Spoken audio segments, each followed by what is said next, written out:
Thank you for joining me for day 75 of Bible in a Year New International Version.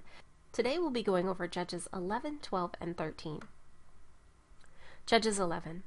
Jephthah the Gileadite was a mighty warrior. His father was Gilead, his mother was a prostitute. Gilead's wife also bore him sons, and when they were grown up, they drove Jephthah away. "You are not going to get any inheritance in our family," they said, "because you are the son of another woman." So Jephthah fled from his brothers and settled in the land of Tob, where a group of adventurers gathered around him and followed him. Sometime later, when the Ammonites made war on Israel, the elders of Gilead went to get Jephthah from the land of Tob. "Come," they said, "be our commanders so we can fight the Ammonites." Jephthah said to them, "Did you hate me and drive me from my father's house? Why do you come to me now when you're in trouble?" The elders of Gilead said to him, "Nevertheless, we are turning to you now. Come with us to fight the Ammonites, and you will be our head over all who live in Gilead."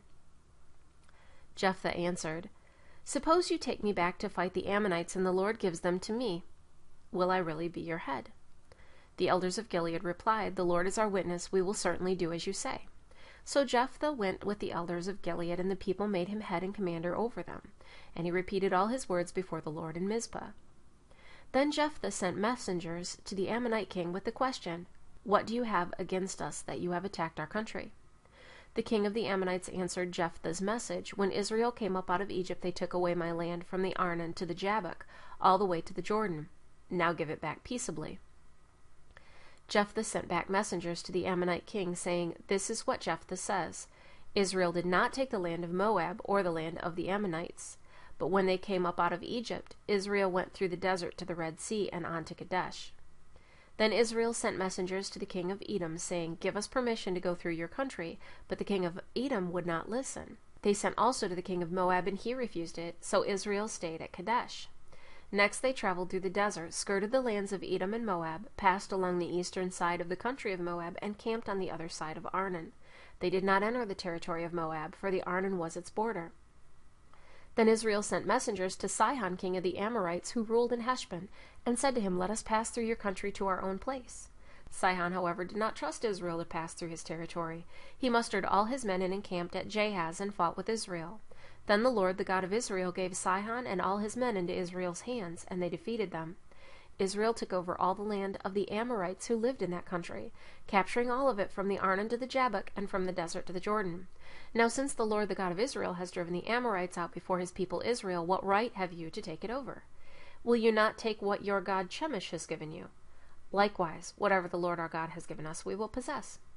Are you better than Balak, son of Zippor, king of Moab? Did he ever quarrel with Israel or fight with them? For 300 years Israel occupied Heshbon, Aroer, the surrounding settlements, and all the towns along the Arnon. Why didn't you retake them during that time? I have not wronged you, but you are doing me wrong by waging war against me. Let the Lord, the judge, decide the dispute this day between the Israelites and the Ammonites." The king of Ammon, however, paid no attention to the message Jephthah sent him. Then the Spirit of the Lord came upon Jephthah. He crossed Gilead and Manasseh, passed through Mizpah of Gilead, and from there he advanced against the Ammonites. And Jephthah made a vow to the Lord, "If you give the Ammonites into my hands, whatever comes out of the door of my house to meet me when I return in triumph from the Ammonites will be the Lord's, and I will sacrifice it as a burnt offering." Then Jephthah went over to fight the Ammonites, and the Lord gave them into his hands. He devastated 20 towns from Aroer to the vicinity of Minnith, as far as Abel-keramim. Thus Israel subdued Ammon. When Jephthah returned to his home in Mizpah, who should come out to meet him but his daughter, dancing to the sound of tambourines? She was an only child. Except for her, he had neither son nor daughter. When he saw her, he tore his clothes and cried, "Oh, my daughter, you have made me miserable and wretched because I have made a vow to the Lord that I cannot break." "My father," she replied, "you have given your word to the Lord. Do to me just as you promised, now that the Lord has avenged you of your enemies, the Ammonites. But grant me this one request," she said. "Give me 2 months to roam the hills and weep with my friends, because I will never marry." "You may go," he said, and he let her go for 2 months. She and the girls went into the hills and wept because she would never marry. After the 2 months she returned to her father, and he did to her as he had vowed, and she was a virgin. From this comes the Israelite custom, that each year the young women of Israel go out 4 days to commemorate the daughter of Jephthah the Gileadite. Judges 12. The men of Ephraim called out their forces, crossed over to Zaphon, and said to Jephthah, Why did you go to fight the Ammonites without calling us to go with you? We're going to burn down your house over your head." Jephthah answered, "I and my people were engaged in a great struggle with the Ammonites, and although I called, you didn't save me out of their hands. When I saw that you wouldn't help, I took my life in my hands and crossed over to fight the Ammonites, and the Lord gave me the victory over them. Now why have you come up today to fight me?" Jephthah then called together the men of Gilead and fought against Ephraim. The Gileadites struck them down because the Ephraimites had said, "You Gileadites are renegades from Ephraim and Manasseh." The Gileadites captured the fords of the Jordan leading to Ephraim, and whenever a survivor of Ephraim said, "Let me cross over," the men of Gilead asked, "Are you an Ephraimite?" If he replied no, they said, "All right, say Shibboleth." If he said Sibboleth, because he could not pronounce the word correctly, they seized him and killed him at the fords of the Jordan. 42,000 Ephraimites were killed at that time. Jephthah led Israel 6 years. Then Jephthah the Gileadite died and was buried in a town in Gilead. After him Ibzan of Bethlehem led Israel. He had 30 sons and 30 daughters. He gave his daughters away in marriage to those outside his clan, and for his sons he brought in 30 young women as wives from outside his clan. Ibzan led Israel 7 years. Then Ibzan died and was buried in Bethlehem. After him Elon the Zebulunite led Israel 10 years. Then Elon died and was buried in Ajalon in the land of Zebulun. After him Abdon, son of Hillel, from Pirathon, led Israel. He had 40 sons and 30 grandsons who rode on 70 donkeys. He led Israel 8 years. Then Abdon, son of Hillel, died and was buried at Pirathon in Ephraim in the hill country of the Amalekites. Judges 13. Again the Israelites did evil in the eyes of the Lord, so the Lord delivered them into the hands of the Philistines for 40 years. A certain man of Zorah, named Manoah, from the clan of the Danites, had a wife who was sterile and remained childless. The angel of the Lord appeared to her and said, "You are sterile and childless, but you are going to conceive and have a son.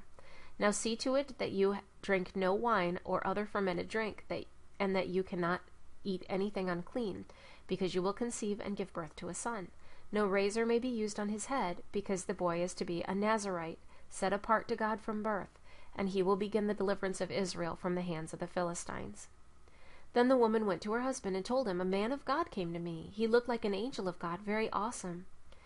I didn't ask him where he came from, and he didn't tell me his name. But he said to me, 'You will conceive and give birth to a son. Now then, drink no wine or other fermented drink, and do not eat anything unclean, because the boy will be a Nazirite of God from birth until the day of his death.' Then Manoah prayed to the Lord, 'O Lord, I beg you, let the man of God you sent to us come again to teach us how to bring up the boy who is to be born.' God heard Manoah, and the angel of God came again to the woman while she was out in the field, but her husband Manoah was not with her. The woman hurried to tell her husband, 'He's here, the man who appeared to me the other day.' Manoah got up and followed his wife. When he came to the man, he said, 'Are you the one who talked to my wife?' 'I am,' he said. So Manoah asked him, 'When your words are fulfilled, what is to be the rule for the boy's life and work?' The angel of the Lord answered, 'Your wife must do all that I have told her. She must not eat anything that comes from the grapevine, nor drink any wine or other fermented drink, or eat anything unclean. She must do everything I have commanded her.' Manoah said to the angel of the Lord, 'We would like you to stay until we prepare a young goat for you.' The angel of the Lord replied, 'Even though you detain me, I will not eat any of your food, but if you prepare a burnt offering, offer it to the Lord.' Manoah did not realize that it was the angel of the Lord. Then Manoah inquired of the angel of the Lord, 'What is your name, so that we may honor you when your word comes true?' He replied, 'Why do you ask my name? It is beyond understanding.' Then Manoah took a young goat, together with the grain offering, and sacrificed it on the rock to the Lord. And the Lord did an amazing thing while Manoah and his wife watched. As the flame blazed up from the altar toward heaven, the angel of the Lord ascended in the flame. Seeing this, Manoah and his wife fell with their faces to the ground. When the angel of the Lord did not show himself again to Manoah and his wife, Manoah realized that it was the angel of the Lord. 'We are doomed to die,' he said to his wife. 'We have seen God.' But his wife answered, 'If the Lord had meant to kill us, he would not have accepted a burnt offering and grain offering from our hands, nor shown us all these things, or now told us this.' The woman gave birth to a boy, and named him Sampson. He grew, and the Lord blessed him, and the Spirit of the Lord began to stir him while he was in Mahanadan, between Zorah and Eshtaol. Thank you for joining me for Day 75 of Bible in a Year New International Version. I look forward to seeing you tomorrow for Day 76.